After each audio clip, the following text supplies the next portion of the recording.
नमस्कार बंधुरा welcome back to my channel Bengali special रान्ना। आज के मायेर हाथेर आरो एक मजादार रेसिपि निये चले एसेछि। तो देखो किभाबे करा हय।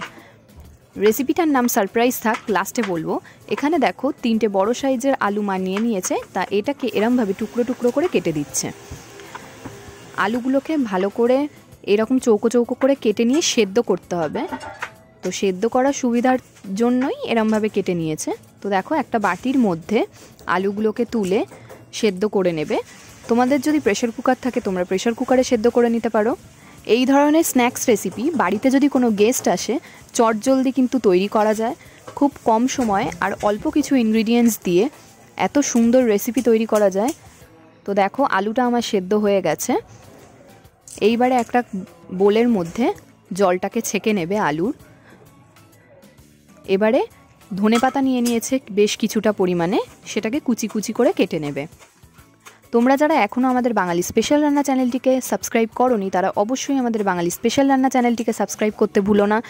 নতুন নতুন রেসিপির ভিডিও সবার আগে পাওয়ার জন্য আমাদের পাশে থাকা বেল আইকনটিকে ক্লিক করতে হবে। এবারে দেখো দুটো কাঁচা লঙ্কা নিয়ে কুচিয়ে দিচ্ছে। এটা যদি তোমরা ঝাল যেমন তোমরা কে কেমন ঝাল খেতে পছন্দ করো সেই হিসেবেই দেবে। তো দেখো এখানে যে আলুটা ছেঁকে নিয়েছিল সেই আলুটাকে এরমভাবে স্ম্যাশ করে নিচ্ছে। এবারে এখানে বলে দিই এই রেসিপিটার নাম হচ্ছে পটাটো স্টিক।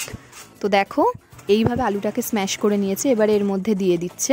আলুটা দেখো এরমভাবে স্ম্যাশ করা হয়ে গেছে। এবারে এর মধ্যে দিয়ে দেবে চাল গুঁড়ো।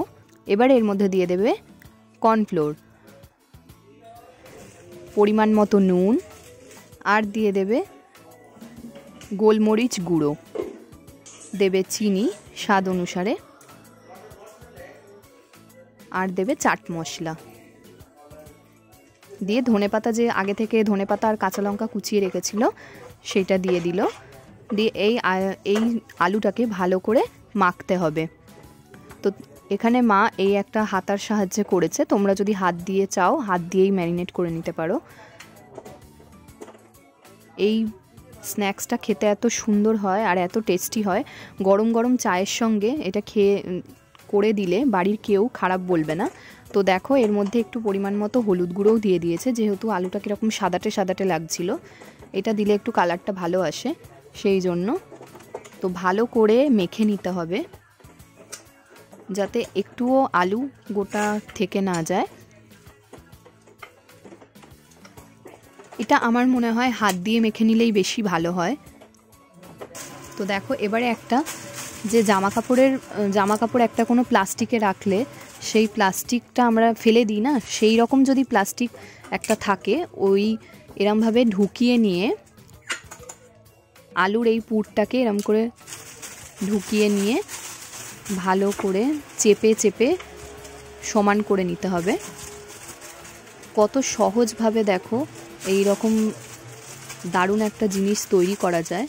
তো দেখো এটা কোনায় নিয়ে চলে এলো মায়ের এত সুন্দর টেকনিক সত্যি। তো এবারে কাঁচির সাহায্যে মুখটা কেটে দিল। তাহলে বাড়িতে থাকা ইনগ্রিডিয়েন্টস দিয়েই হয়ে যায়। এবারে দেখো এরকম যেহেতু এটা পটেটো স্টিক তাই জন্য স্টিকের মতো আকারে গড়ে নিচ্ছে। কি দারুণভাবে বেরোচ্ছে দেখো জিনিসগুলো। তোমরা যদি অন্য কোনো শেপে করতে চাও সেটাও করতে পারো, কোনো অসুবিধা নেই। তোমাদের যদি কোনো রেসিপি আমাদের চ্যানেল থেকে জানার থাকে তাহলে আমাদের চ্যানেলে কমেন্ট করে জানিও যে তোমরা কী ধরনের রেসিপি দেখতে চাইছো, তাহলে আমরা চেষ্টা করব সেই ধরনের রেসিপি তোমাদের সঙ্গে শেয়ার করার। এবারে একটা ফ্রাইং প্যান নিয়ে ওর মধ্যে পরিমাণ মতো সাদা তেল দিয়ে দিল। তেলটা দিয়ে একে একে যে পটাটো স্টিকগুলো বানিয়ে রেখেছিল সেইগুলো এর মধ্যে দিয়ে দিয়েছে। তো দেখো কি সুন্দর দেখতে হয়েছে আর এত মুচমুচে খেতে হয়েছিল। এবারে আস্তে আস্তে উল্টে পাল্টে দিতে হবে, যেহেতু আলুটা সেদ্ধ করাই ছিল।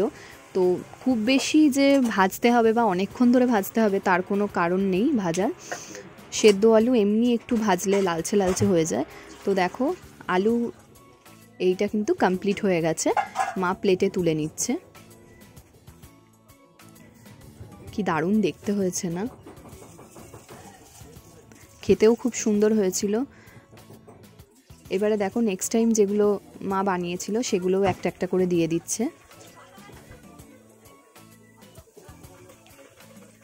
এটা তোমরা যদি চাও গোল গোল শেপেও করতে পারো, কিন্তু যেহেতু এটা পটেটো স্টিক নামটা দিয়েছি সেই জন্য লম্বা লম্বা করেই দেওয়া হচ্ছে, যাতে দেখতেও ভালো লাগে, খেতেও ভালো লাগে। একটু লালচে লালচে ভাজা হবে, তারপরে এটাকে আবার তুলে নেবে। তো দেখো ভাজাটা কমপ্লিট হয়ে গেছে, এবারে এটাকে তুলে নিচ্ছে। কেমন হলো রেসিপিটা অবশ্যই কমেন্ট করে জানাবে, আর তোমরা বাড়িতে বানিয়ে দেখো, ভালো লাগলে সেটাও আমাদেরকে কমেন্ট করে বলো। Tata, thank you.